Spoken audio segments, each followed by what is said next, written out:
दोस्तों नमस्कार। मध्य प्रदेश के भौतिक प्रदेशों में जो हमने अभी तक 4 भौतिक प्रदेश पढ़ लिए थे और जो शेष रह गए हैं उन्हें हम आज पढ़ेंगे। देखिए हमने क्या क्या पढ़ा है। हमने मालवा का पठार पढ़ा, हमने मध्य भारत का पठार पढ़ा, रीवा पन्ना का पठार पढ़ा और बुंदेलखंड का पठार पढ़ा। देखिए आज हमें पढ़ना है ना, नर्मदा सोन घाटी क्षेत्र, क्या नर्मदा सोन घाटी क्षेत्र, सतपुड़ा मैकाल श्रेणी और पूर्व का पठार अर्थात बघेलखंड का पठार। हमें इन 3 पठारों को हमें देखना है। देखिए पहली क्लास हमने पढ़ी, उस क्लास में हमने मैप के माध्यम से इन पठारों को लोकेशन देख ली थी। आज हम डायरेक्टली इन पठारों के बारे में पढ़ना प्रारंभ करेंगे। तो हेडिंग डाल लीजिएगा नर्मदा सोन घाटी क्षेत्र। नर्मदा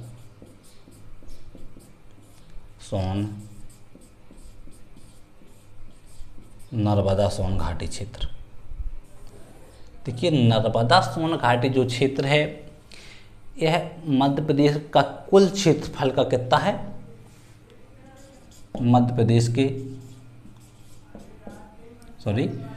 कुल क्षेत्रफल का 26% है।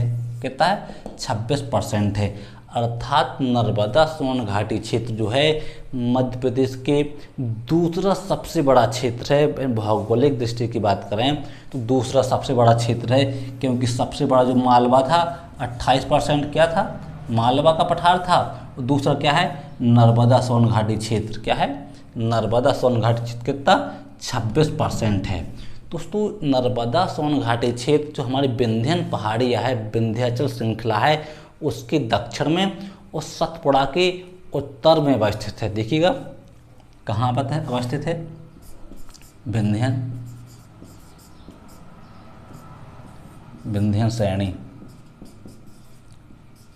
श्रेणी के दक्षिण में और कहाँ अवस्थित है, सतपुड़ा के उत्तर में अवस्थित है। हम ये भी कह सकते थे कि मालवा के पठार के दक्षिण में और सतपुड़ा के उत्तर में अवस्थित है क्या, नर्मदा सोन घाटी क्षेत्र। और मध्य प्रदेश के संपूर्ण क्षेत्रफल का कितना है, 26% है ना। ये हमारे 2 फैक्ट जो हमें पता होना चाहिए कि कितना है, मध्य प्रदेश के संपूर्ण क्षेत्रफल का 26% है और सतपुड़ा है ना विंध्य पहाड़ी के दक्षिण में अवस्थित है। दोस्तों नर्मदा सोन घाटी क्षेत्र है, यह भारत की सबसे बड़ी भ्रंश घाटी है। क्या है? सबसे बड़ी भ्रंश घाटी है, रिफ्ट घाटी है ना। भारत की सबसे बड़ी कैसी है, नर्मदा सोन घाटी क्षेत्र भारत की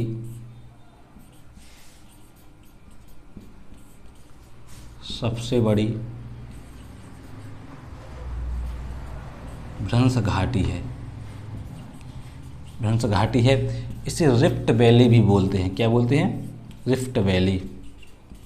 भारत की सबसे बड़ी रिफ्ट वैली है और यहाँ की जो नदियाँ है नर्मदा इस घाटी की सबसे महत्वपूर्ण नदी है, क्योंकि यहाँ से कौन नदी बहती है, नर्मदा नदी बहती है।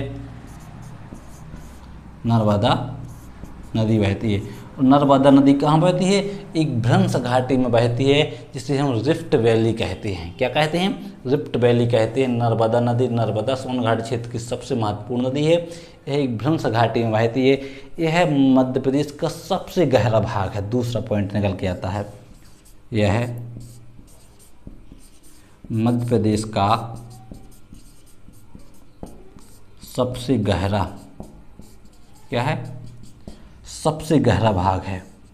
क्या? नर्मदा सोन घाटी क्षेत्र मध्य प्रदेश का सबसे गहरा भाग है।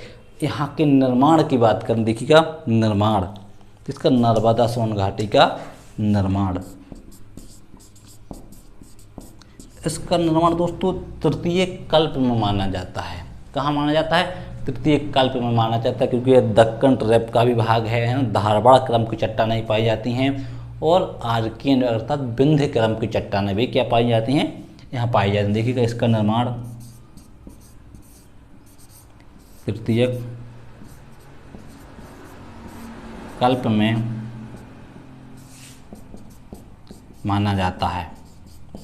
कैसा माना जाता है कि इसका निर्माण तृतीय कल्प में हुआ माना जाता है। तृतीय कल्प में हुआ माना जाता है। तृतीय कल्प के अंतर्गत क्या क्या आता है देखिएगा, इसका जो निर्माण है नर्मदा सोन घाटी क्षेत्र की, अगर हम दक्षिण का भाग देखें तो यहाँ दक्कन ट्रैप की संरचना पाई जाती है। किस चट्टान पाई जाती है? दक्कन ट्रैप की।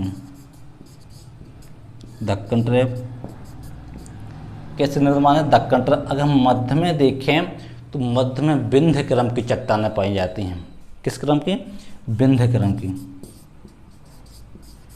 विंध्य क्रम की चट्टानें पाई जाती हैं। थोड़ी और पूर्व में देखें तो यहाँ धारवाड़ की चट्टानें पाई जाती हैं।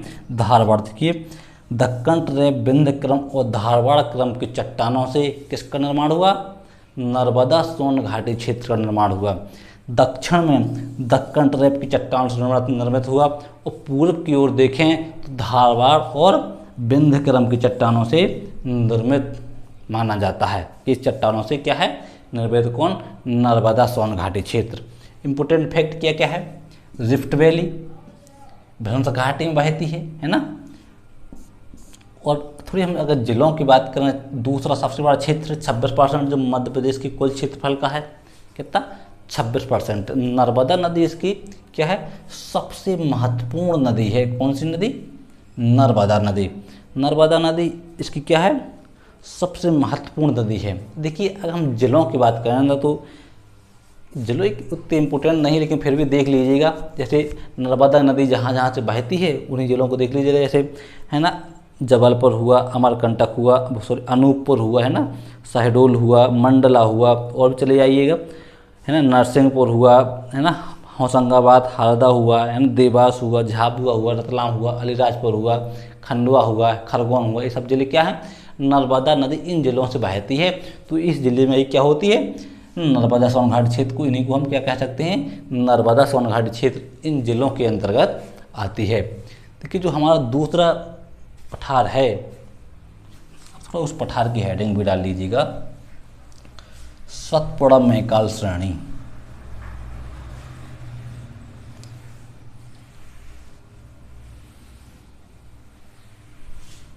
कौन सा पठार रहेगा हमारा?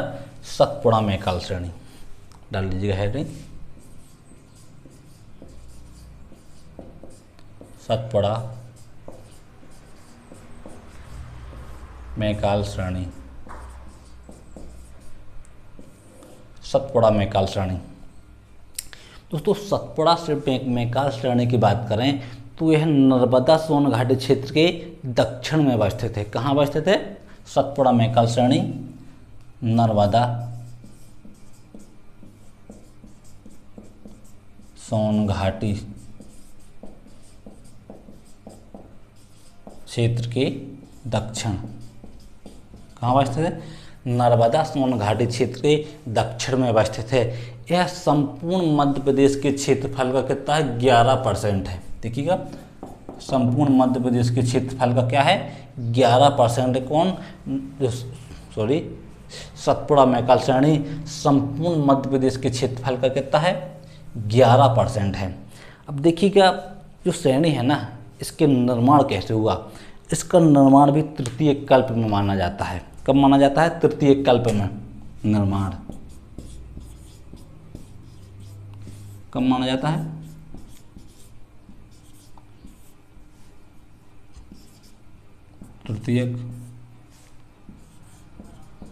तृतीय कल्प। इसके अंतर्गत क्या कहा था देखिएगा, अगर हम इसके निर्माण की बात करें, तृतीय कल्प हम इसे क्यों कह देते हैं? क्योंकि इसका निर्माण, अगर दक्षिण की बात करें तो भाई है ना, दक्कन ट्रैप, क्या दक्कन ट्रैप है ना, आर्कियन युग है ना, आर्कियन युग की चट्टानें पाई जाती हैं। वो कौन चट्टानें पाई जाती हैं? धारवाड़। इन चट्टानों से सतपुड़ा मैकाल श्रेणी क्या है? निर्मित है। दक्षिण की बात करें तो दक्कन ट्रैप है ना, मध्य की बात करें तो आर्कियन युग, पूर्व की बात करें तो धारवाड़ क्रम की चट्टानों से निर्मित है। तृतीय कल्प पूछता है कि सतपुड़ा मैकाल श्रेणी का निर्माण किस कल्प में हुआ? तो आंसर इसका सही होगा, तृतीय कल्प में हुआ। सतपुड़ा पर्वत श्रेणी के दक्षिण भाग का किससे निर्माण हुआ? तो दक्कन ट्रैप से निर्माण माना जाता है।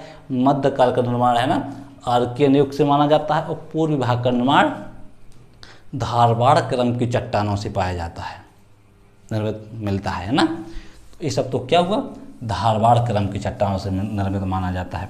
दूसरी भाग जो हमारी सतपुड़ा श्रेणी है, हमें थोड़ा सतपुड़ा श्रेणी को भी यहीं देख लेना चाहिए। देखिए जब हम पर्वत पठार पढ़ेंगे तो वहाँ तो इसे देखेंगे। अब थोड़ा यहाँ भी देख लीजिएगा, सतपुड़ा श्रेणी, सतपुड़ा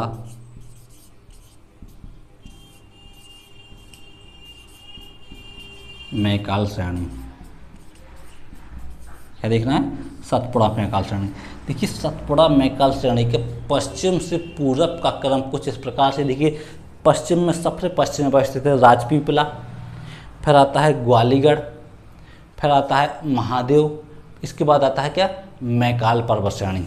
देखिएगा क्या कहा आता है, राजपीपला,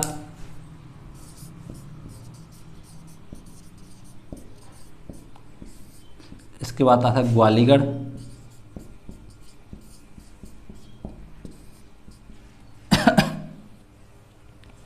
महादेव और मैकाल, मैकाल श्रेणी, क्या आता है, मैकाल श्रेणी।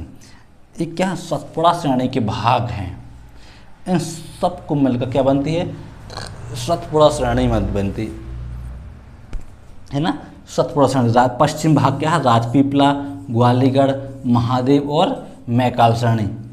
अगर हम सतपुड़ा श्रेणी की बात करें, मुख्यतः सतपुड़ा श्रेणी की बात करें, तो सतपुड़ा श्रेणी जो है ना ग्वालीगढ़ और राजपीपला, इन दो श्रेणियों को मिलाकर सतपुड़ा पर्वत का निर्माण होता है। किसका, ग्वालीगढ़ और राजपीपला, दोनों श्रेणी मिलकर क्या कहलाती हैं, सतपुड़ा पर्वत कहलाती हैं। मध्य प्रदेश की सबसे ऊंची जो धूपगढ़ चोटी है, सबसे ऊंची चोटी क्या है मध्य प्रदेश की, धूपगढ़। और धूपगढ़ चोटी किस पहाड़ी पर अवस्थित है, वो महादेव पहाड़ी पर अवस्थित है। मध्य प्रदेश की सबसे ऊंची चोटी क्या है, धूपगढ़। और धूपगढ़ कहाँ अवस्थित है, महादेव चोटी पर अवस्थित है। और इसकी ऊंचाई कितनी है, 1325 नहीं सॉरी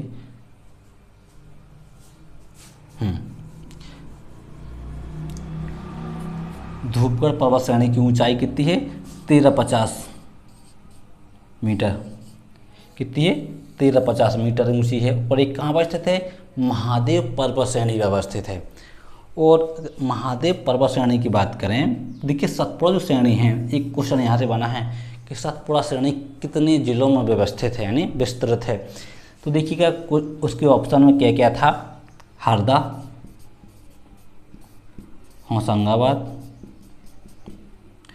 खंडवा और छिंदवाड़ा, है ना, ये ऑप्शन में था। दोस्तों ये 3 जिले हैं, खंडवा हुआ, होशंगाबाद हुआ, छिंदवाड़ा हुआ, इनमें अवस्थित है। हरदा जिला में सतपुड़ा श्रेणी नहीं आती है। कहाँ नहीं आती है, हरदा जिला में सतपुड़ा श्रेणी नहीं आती है। तो ये तो था हमारा क्या, सतपुड़ा मैकाल श्रेणी, सतपुड़ा। अब दोस्तों मैकाल श्रेणी है, मैकाल श्रेणी की सबसे ऊंची चोटी है अमरकंटक। क्या है, मैकाल श्रेणी की सबसे ऊंची चोटी क्या है, अमरकंटक।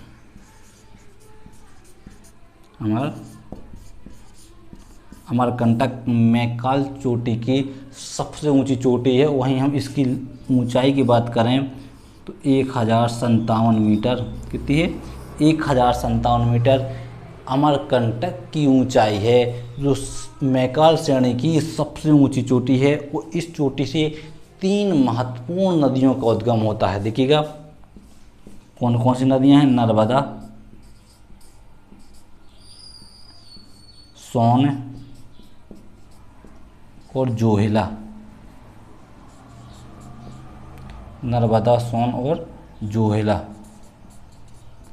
नर्मदा, सोन और जोहिला नदियों का उद्गम कहाँ से होता है, अमरकंटक से होता है। अमरकंटक मैकाल श्रेणी की सबसे ऊंची चोटी है और सतपुड़ा श्रेणी का क्या है, पूर्वी भाग है। सतपुड़ा श्रेणी का पूर्वी भाग है। यहाँ से 3 नदियों का उद्गम होता है, नर्मदा सोन और जोहिला। मैकाल श्रेणी का आकार पूछ लिया गया है कि इसका आकार कैसा है, तो इसका आकार अर्धचंद्राकार है। कैसा है इसका आकार? मैकाल श्रेणी का आकार अर्धचंद्राकार है। देखिएगा थोड़ा यही आकार कैसा है? अर्धचंद्राकार,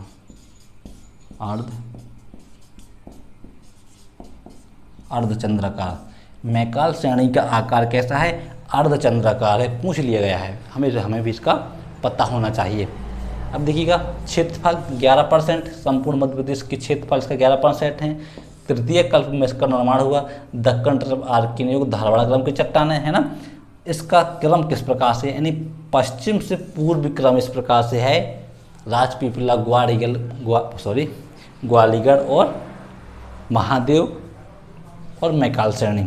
महादेव पर धूपगढ़ चोटी जो मध्य प्रदेश की सबसे ऊंची चोटी है, 1350 मीटर इसकी ऊंचाई है ना। कितनी है? 1350 मीटर ऊंचाई है।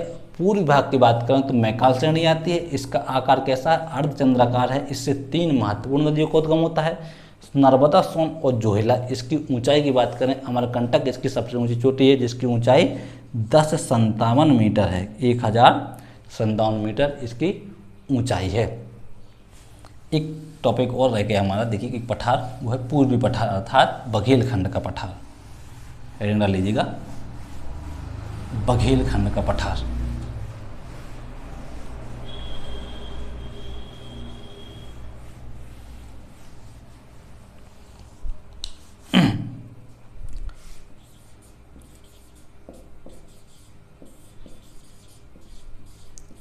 बघेलखंड का